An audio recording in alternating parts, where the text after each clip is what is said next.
Justice Qazi Faez ईसा इस दौर के जस्टिस मुनीर हैं या मुल्क के जमहूरी तरीन जजेस में से एक। जस्टिस काजी फाइज ईसा इस्टेब्लिशमेंट की सियासत में मुदाखलत के मुखालिफ या इस्टेब्लिशमेंट के सहूलतकार।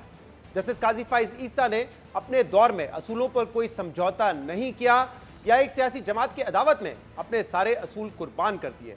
इस सारी बहस के साये में चीफ जस्टिस काजी फाइज ईसा 13 माह तक अपने ओहदे पर फाइज रहने के बाद आज रिटायर हो गए हैं।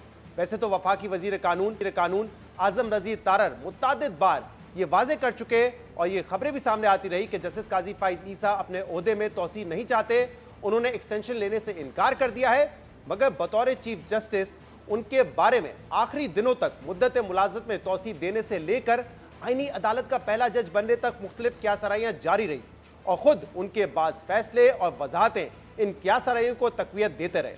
जस्टिस काजी फाइज ईसा का कैरियर एक ऐसे जज का कैरियर है जिन्हें अपने अदालती सफर में गैर मामूली हालात और मुश्किलात का सामना करना पड़ा। ये एक ऐसे जज का कैरियर है जिनके फैसले कभी ताकतवर हलकों के मंशा के करीब नजर आए तो कभी ताकतवर हलकों की नाराजगी ने उनकी मुश्किलात बढ़ा दी, मगर वो सारी रुकावटें अबूर करके अदालत उज़्मा के आला तरीन मनसब तक पहुंचे और अब जब वो 13 माह से ज्यादा चीफ जस्टिस रहने के बाद रिटायर हो रहे हैं तो ये बहस शुरू हो चुकी है कि उनकी लेगेसी क्या है और उन्हें तारीख किन अल्फाजों में याद रखेगी।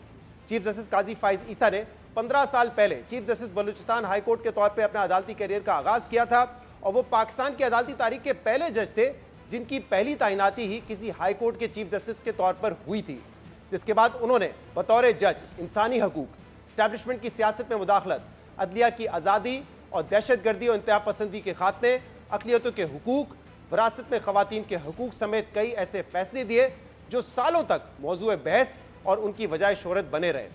इसीलिए जस्टिस काजी फाइज ईसा जब चीफ जस्टिस बने थे तो उम्मीद थी कि मुल्क की सियासत और अदालत में इस्टेब्लिशमेंट की मुदाखलत का खात्मा होगा, अदालत उज़्मा के जजेस में तकसीम और ग्रुपिंग खत्म होगी, हम ख्याल बेंचेस नहीं बनेंगे और बेंचेस की तश्कील देखकर कोई फैसले की पेशगोई नहीं कर सकेगा, ज़ेर अल्तवा केसेस की तादाद में कमी होगी, मुल्क में बुनियादी इंसानी हकूक़ के खिलाफ वर्जियों पर एक्शन होगा। मगर आज जब वो जा रहे हैं तो सवाल यह है कि वो अपने पीछे क्या छोड़कर जा रहे हैं। और इस पूरी सूरत हाल में अहम बात यह कि आज उनके अदालती कैरियर के आखिरी रोज जहां उनके बारे में लोगों की राय मुनकसम है, वहीं उनके और साथी जजेस के दरमियान इख्तलाफात इस हद तक बढ़ चुके हैं कि कई केसेस में उनके साथ खड़े रहने वाले, मुश्किल वक्त में उनका दिफा करने वाले साथी जज justice Mansoor Ali Shah full court reference में अलविदाई कलमात अदा करने के लिए भी उनके साथ नहीं थे, जबकि justice Munib Akhtar, justice Ayesha Malik, justice Shahid Waheed, justice Malik Shahzad और जस्टिस अतर मिनुल्लाह भी फुल कोर्ट रेफरेंस में शरीक नहीं हुए। जस्टिस काजी फाइज ईसा ने आज फुल कोर्ट रेफरेंस से अलविदाई खिताब में अपने ब्रादर जजेस का शुक्रिया अदा किया, अपने अहले खाना बिलखसूस घर की खवातीन और अपनी अहलिया का 40 साल कैरियर में शाना बशाना खड़े रहने का जिक्र किया और अपने स्टाफ की खिदमात को सराहा।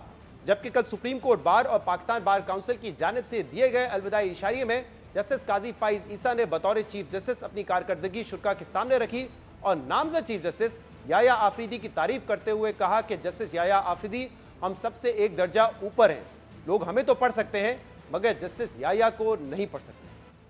I was watching one of these talk shows. The journalists were giving their opinions. The Chief Justice will do this. He will do this. He will do this. He will do this. Nobody mentioned Justice Yahya Afridi. So one asked him, what will Justice Yahya Afridi do? He said, that nobody knows. He's a level above us. You can read us, you can't read him. Supreme Court had stopped having full court meetings for, I think, about 4 years was the last one before I became Chief Justice. My first day in office was holding a full court meeting. Did a number of things, and one of them was to reduce the arbitrariness, the absolute power of the Chief Justice in the constitution of benches, which I did away with. Previously, the practice was that on every Thursday, the cause list of the next week would be presented to the Chief Justice, who would not just determine the benches, but would also determine the cases to be heard by that bench. Since my appointment as Chief Justice, I never once saw the proposed cause list. This was left entirely with the registrar The committee now formed after the upholding of the Supreme Court Practice and Procedure Act gave general directions to the registrar, which was the general principle was first in, first out. Justice Qazi Faez Isa ने justice याया की तारीफ की और अपने दौर में होने वाले अहम इकदामात और फैसलों का जिक्र किया। मगर चीफ जस्टिस काजी फाइज ईसा का दौर कैसा था, इस बारे में आज सुप्रीम कोर्ट के दो सीनियर जजेस की इंतहाई मुतजाद राय सामने आई है। एक तरफ नामजद चीफ जस्टिस याया आफरीदी ने जस्टिस काजी फाइज ईसा की शख्सियत, उनके फैसलों और कैरियर की खुलकर तारीफ की, वहीं दूसरी तरफ सुप्रीम कोर्ट के सीनियर तरीन जज जस्टिस मंसूर अली शाह ने चीफ जस्टिस काजी फाइज ईसा के दौर के खिलाफ चार्जशीट पेश कर दी है। जस्टिस मंसूर अली शाह ने आज रजिस्ट्रार सुप्रीम कोर्ट के नाम खत में फुल कोर्ट रेफरेंस में शिरकत ना करने की वजूहात बयान करते हुए लिखा कि उन्होंने साबिक चीफ जस्टिस साकिब निसार के फुल कोर्ट रेफरेंस में भी इसलिए शिरकत नहीं की थी क्योंकि उन्होंने भी अपने इख्तियारात से तजावुज किया था। इस रेफरेंस का हिस्सा बनना और ऐसे दौर की तारीफ करना यह पैगाम देगा कि एक चीफ जस्टिस अपने इदारे के साथ धोखाधड़ी करे, उसकी ताकत को कमजोर करे, मगर फिर भी उसकी इंसाफ के खिदमतगार के तौर पर सताइश की जा सकती है। लेकिन मैं अच्छी नीयत के साथ ऐसे चीफ जस्टिस के लिए रेफरेंस में शरीक नहीं हो सकता। जस्टिस मंसूर अली शाह ने लिखा कि एक चीफ जस्टिस का असल किरदार अवाम के हकूक का तहफ़्फ़ुज़ करना, अदलिया की खुद मुख्तारी का दिफा करना और सबके लिए इंसाफ को यकीनी बनाना होता है। मगर चीफ जस्टिस काजी फाइज ईसा शुतरमुर्ग की तरह रेत में सर घुसाकर बैरूनी दबाव के सामने लाताल्लुक नजर आए। वो मदाखलत के खिलाफ एक मजबूत दीवार बनने के बजाय उसे कबूल करते रहे। चीफ जस्टिस काजी फाइज ईसा ने अदलिया में मुदाखलत रोकने के बजाय मजीद दरवाजे खोल दिए। जस्टिस मंसूर अली शाह ने लिखा कि जस्टिस काजी फाइज ईसा ने इस अदालत के फैसलों की कोई परवाह नहीं की और हिकारत और बेशर्मी से ये तजवीज़ दी कि एग्जीक्यूटिव अदालत उज़्मा के फैसलों पर अमल दरामद ना करे। जस्टिस काजी फाइज ईसा के इक़दामात ने अदालत के अंदर इख्तलाफात को बढ़ाया, जिसके असरात तवील मुद्दती होंगे। इनके दौर को हिकारत और इंतकाम पर मबनी दौर के तौर पर याद रखा जाएगा, जिसमें कोई शाइस्तगी या आजिज़ी नहीं थी। Justice Mansoor Ali Shah chief justice Qazi Faez Isa के बारे में अपने अलविदाई कलमात में इंतहाई सख्त लफ्ज़ों का चुनाव किया, इनके दौर को बदतरीन दौर करार दिया। जस्टिस मंसूर अली शाह जहां असूल की बुनियाद पर जस्टिस काजी फाइज ईसा पर तनकीद कर रहे हैं, वही इनकी इस तनकीद की मुमकिन वजह यह भी हो सकती है कि जब पाकिस्तान तहरीक इंसाफ के दौर में जस्टिस काजी फाइज ईसा को बरतरफ करने की कोशिश हुई, उनके खिलाफ रेफरेंस दायर किया गया, तो उस वक्त जस्टिस मंसूर अली शाह जस्टिस काजी फाइज ईसा के साथ खड़े रहे और उनके खिलाफ रेफरेंस खत्म करवाने में जस्टिस मंसूर अली शाह ने अहम किरदार अदा किया था। लेकिन जब पिछले कई माह से जस्टिस मंसूर अली शाह के खिलाफ मुहिम शुरू हुई, आइन में तरमीम करके उन्हें चीफ जस्टिस बनने से रोकने की कोशिशें हुई, उसमें चीफ जस्टिस काजी फाइज ईसा उनके साथ खड़े नजर नहीं आए। जस्टिस काजी फाइज ईसा चाहते तो सुप्रीम कोर्ट के जजेस को यूनाइट करने पर अपना किरदार अदा कर सकते थे।